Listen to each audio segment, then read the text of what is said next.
I have been running a machine called a QXCI or a SCIO for 12 years. What it basically does is it takes 9,300 readings of your body and it puts them all into one area called a test screen, and then we go in there and we look at whatever your health concerns are as well as what the machine has brought up. And our goal is mainly to figure out how to improve your health.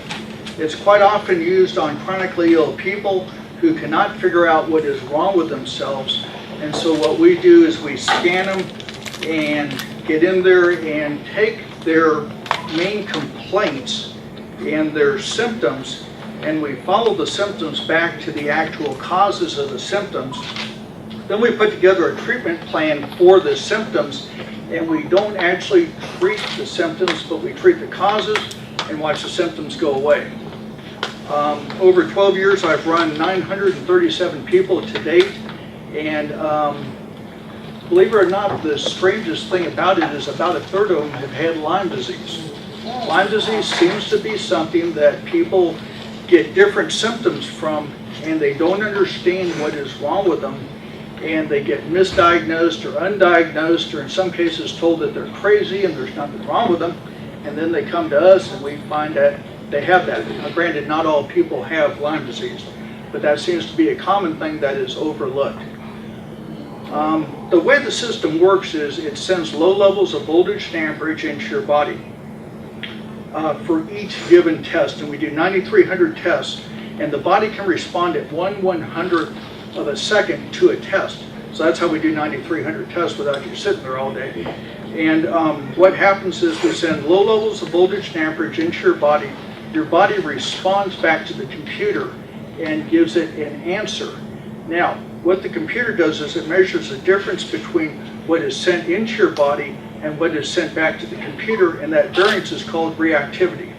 The greater the reactivity is to whatever is tested, the more dominant the problem is, or the issue is that is being looked at. And so after we do all 9,300 tests and they're poured into the test screen, they're broken into 4 standard deviations. And then what we do is just look at, for instance, there are 4 colors for each standard, a color for each standard deviation. Old issues or non-issues are blue, so we pretty much ignore those. Yellow issues are slightly affecting your health. Purple issues are considered chronic, and red issues are considered acute. So let's say we're looking at your heart. We would mainly look at any red or purple issues that came up. Those would be the dominant issues affecting your heart. And so based on the early readings we get that show your immune system, your oxidation, your energy flow through your body, your hydration, and then as we go through the system, we look at your organs, we look at what you've been exposed to. So by the time the first hour is up, we have a vast amount of information, plus I've been able to talk to the client for quite a while, figured out what their health concerns are, what's bothering them, what their concerns are, and we go into the test screen with all that information, and it really helps us then to look at the 9,300 issues and figure out what's relevant.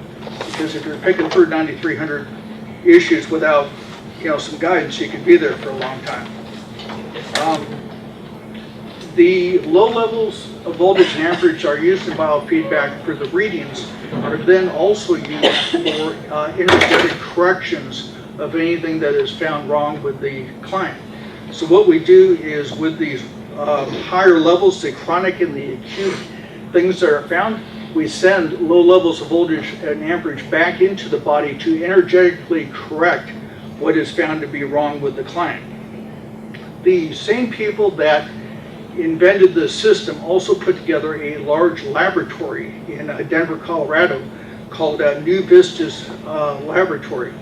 They make a wide variety of remedies, liquid trophics, and those are connected in with the system, and a lot of times it tells us exactly which remedy or homeopathic liquid trophic to use on the patient. So then what we do is once we do the energetic correction of the patient, we then follow it up with the remedies and the liquid trophics to continue the treatment that's already been initiated by the machine. I was going to get into more of a detailed lecture on biofeedback with the small amount of time that we have. I think that what I will do is tell you a couple of the cases that we have done that have been more interesting. But to put it in a nutshell, biofeedback is a process of energetically correcting the body. It is used a lot more in Europe than it is here. There have been tens of thousands of these machines sold worldwide. It is becoming more popular in the United States, which is great because it takes about 2 to 2.5 hours to do a scan. The scan costs $140 to do, and you can get a wealth of information from just a $140 expenditure. And a lot of times people come in who have no idea what's wrong with them. We run them, $140 later, we have a health plan put together for them. They know exactly what they need to do, and off they go. And within 30 days, the majority of the people that we treat are feeling noticeably better. Their digestion's better, their energy is better, and so we get fairly fast results as a result of the accuracy of the information that this system brings us. One of our early cases, which was pretty strange, was there was a young man who wanted to be a firefighter. He went to firefighting school, he took the exams, he was ready to be a firefighter, but he couldn't pass the physical. And the reason why he couldn't pass the physical was even though he wasn't showing symptoms of MS, he was showing lesions in his brain that indicated that he had MS, and so they wouldn't let him become a firefighter. His mother sent him in and wanted to see what we could do for him. And we ran one biofeedback session, one skill session on him. We worked really hard on his brain, we worked on lesions, we worked on MS, and did a very extensive treatment. Well, he went back then to take the physical, and he showed with no lesions on his brain at all, passed the physical, and went on to become a firefighter.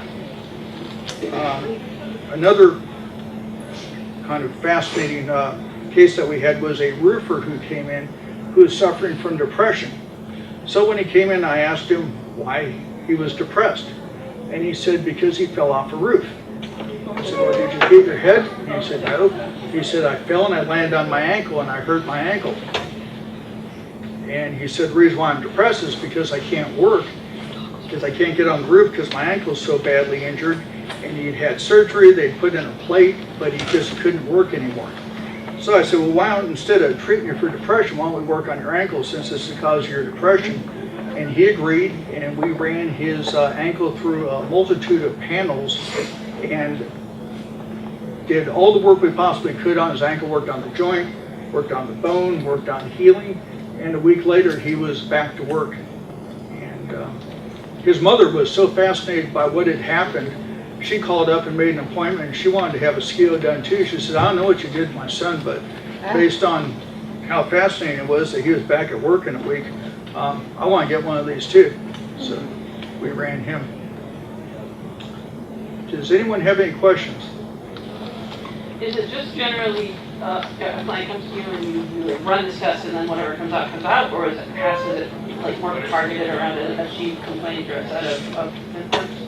No, the scan itself is the same for everybody, but then once we get into the test screen and we have our 9,300 issues, that's where we really do our in-depth work. I will base a lot of our searches on what the client's primary concerns are and complaints are. Okay. Yes, ma'am. When you say we work on the brain or we work on the whatever, what do you mean by work on? We send low levels of voltage and amperage into the brain to energetically correct and imprint the brain based on what the system has come up with as the primary issues regarding the brain. Let's say I scanned your brain. It would give me two different sets of information, all within the panel. It would give me conditions of the brain that need to be corrected, and it would give me suggested treatments and remedies for the brain.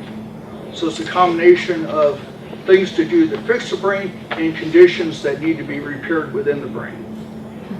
And what would that look like if you were doing that? If you were working on my brain, are you putting electrodes on my head? Okay, good question. What's that look like? We put a harness around your head, one around each ankle and each wrist, and then when we go to energetically correct your brain, the computer knows the exact frequencies and the way to send them into your body to get those frequencies to your brain. And just like if we're working on your heart, the same thing goes. It has the 9,300 different frequencies, and certain ones are for the brain, certain ones are for major organs, for pathogens. It's really good at finding fungus, parasites, bacteria, viruses in the body. And so, yeah, it has a very broad range of frequencies that are covered. Yes, ma'am. So when you go in to do the scan, it sounds like it takes, number one, it takes a couple of hours. Yes. The patient would give you a heads up as to what their concerns are at the moment, what their, I guess their symptoms are. Yes. And based on what the symptoms are, you test certain parts of the body, or do you just look at the body as a whole with certain focus on the symptoms? Does that make sense? Yes, we scan the body as a whole. Okay. A lot of times we bring up things that they either didn't know about, or a lot of times you ask them something and they recall it because it's looking at you from so many years back. It's interesting how we build on the information because it might be something that they forgot, which happens quite often. But yes, we scan. Everyone gets the same scan done to them, and it's really fascinating how everybody in this room is really an individual, because I've run 937 people and no two look alike at all. So. And the test does take about 2 or 3 hours? Well, it takes, the first time, it takes about 15 minutes to put your information into the computer. If you are quite healthy, I can run you in about 2 hours. Most people aren't. And so between putting the information into the computer and the full length from beginning to end, usually is about 2.5 hours. And, when people come back then for their next session, there's information's already in the system, so we just pull them back up, and usually those take about 2 hours. It's $140 per session, whether it's your first session or subsequent session. So about how many? I'm sorry. I'll take you first. Thank you. This is like such good information. I'm wondering, for those that work with energy and do energy healing as well, but not with the computer. Mm-hmm. And so what I'm hearing is like that this computer, I'm like wondering, is this, how does it compare? Or is it not comparable, or just the same, for those who may do different types of energy work, whether it be Reiki or something else, because some of the premise sounds the same as far as scanning, identifying energy blockages and removing that, but clearly it sounds like that you have that maybe, I don't know if the evaluation techniques are deeper or the healing rate is more, or so how do you think it compares to energy healing? That's a good question, because with Reiki and different modalities, they are very effective. And I would say that, based on the input I've had from people over the years, it is probably different in the way it is more thorough in the way of a broader amount of things that it covers. I find that people that do their own energetic healing usually concentrate on fewer things, and so what they concentrate on gets a larger dose. So it's kind of hard to compare it because we have such a broad range of things that we look at. I will compare it with biotherapy, which is another electrical form of therapy. Biotherapy is definitely more intense because they just focus in on certain issues. And I actually SCIO people who do biotherapy to look at their beginning, what they need to have right, and then after they right them, to look at their progress. And so Rife therapy is very intense, and I'd say Rife therapy is much more powerful than SCIO, but you only focus in on certain issues, and you have to be careful with that because some people make themselves sick because they overdo it. So, but something like Reiki, I think, is much more gentle, but it is quite effective. But it's kind of hard for me to really compare them. Okay, thank you. You're welcome.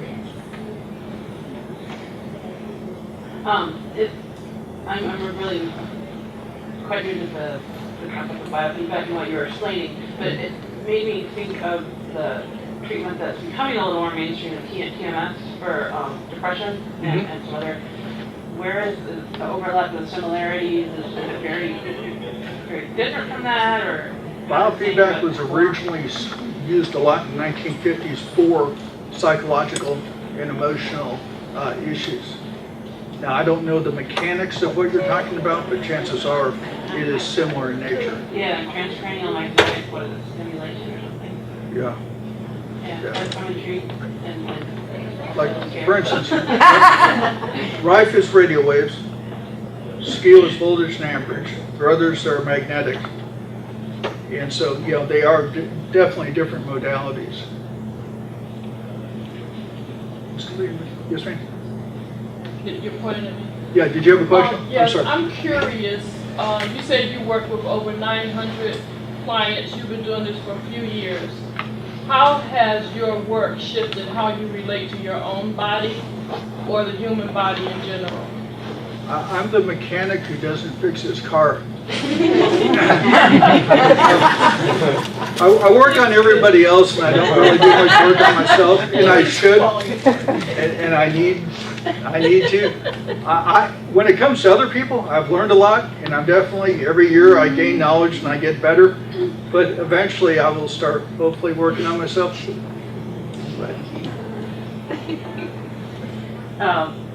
Because of the nature of it, could a person with a pacemaker do it, or no? Okay, that's a whole nother, I'll try not to put you to sleep with this.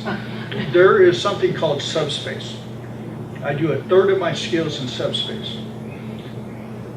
I would encourage you to go online and get the real technical explanation for subspace, but basically we can do it without you being hooked up, and we can do it long distance. Yeah, no, this was my husband. We don't need a technical. I just wondered if you could. Yeah, so what we do is if you have a pacemaker or you're pregnant, we don't hook you up. We just do it by subspace. You can be sitting right there. Or a replacement of the shoulder. No, shoulder replacements are fine. It might react to the metal, but it'll adjust. But yeah, the two that you don't do are the pacemakers and the pregnant women. Somebody way back there, in back. Did you have a question? Nope, I'm just your timer. Oh, how am I doing? Good, you got 1 minute. All right. If you have metal in your body, will the magnetic test affect the result? Yeah, there's a panel in there will say that magnetic compensation enabled, but the more metal you have in you, the more it affects you. We have people take off their watches. Earrings are okay, necklaces. I'm talking about in your body from Yeah, surgeries. if you have enough metal, it probably skew parts of the readings. Okay. Do most of you mentioned people come who don't really know what's wrong with them, but they've been having issues. Do you have people come to you with a specific diagnosis and then get treated? You know, do people come to you because I've been told I have Lyme disease, or I've been told I have cancer, and there's anything to do with any of those, or Most of them are, as I call them, mystery patients. mysteries? Yeah, most of the people that know what is going on come and see Angela and Susan and get their care established and go on. One other thing, since I'm running out of time, what I usually do is run a SCIO and then send you to see one of the nurse practitioners at the clinic, and they both are very familiar with SCIO, and Angie's certified in it, and what they do is they take it, I will get you started, but they take it and really run with it. But Eric, you've had people like with hypertension and they want to get their blood pressure better, so Oh, yeah. you can do a diagnosis, right? Oh, absolutely, yeah. Just the majority of them are trying to figure out what's going on. But yeah, we do have repeating existing people coming back, basically to see where am I in my progress and what else has come up and what else do I need to do. That's why we have a lot of people come back in like 3 months for another session to see how they're progressing and see if there's anything else that's come up that needs to be worked on. Thank you for your time.